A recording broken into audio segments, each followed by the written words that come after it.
La ricetta che andiamo a presentare ora è una ricetta che rispecchia quello che è il concetto nuovo di fare cucina. Materie nuove nel nostro territorio e che rispecchiano completamente quello che è la ricerca e la conoscenza della biodiversità del nostro territorio.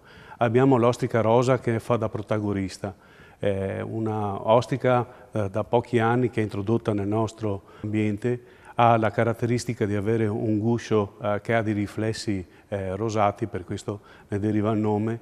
Il gusto e la caratteristica rispecchia tutto quello che è l'ambiente in cui nasce e viene allevata.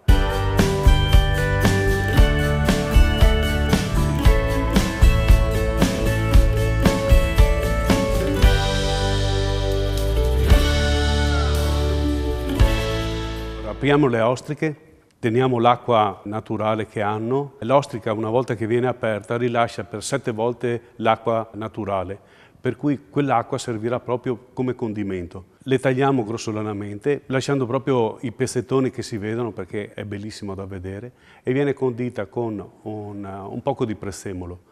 Nel frattempo mettiamo a bollire l'acqua, dove aggiungiamo un po' di sale e le nostre linguine. La linguina ha una caratteristica diversa dallo spaghetto, perché la linguina ha una forma che mantiene la cottura in maniera più intelligente dello spaghetto, proprio per la forma che ha. Una volta che è cotta la saltiamo con un po' d'olio di oliva extravergine, dell'aglio, preferibilmente in camicia, per dare solamente il profumo. Volendo si può aggiungere della buccia di limone e pochissimo peperoncino, se non piace aggiungere del pepe. Una volta che è condito si aggiunge l'ostrica cruda, la si condisce assieme e si serve in un piatto preferibilmente fondo, perché così l'acqua rimane all'interno della linguina ed è un piacere dopo continuare a sentire ancora i profumi, gli aromi.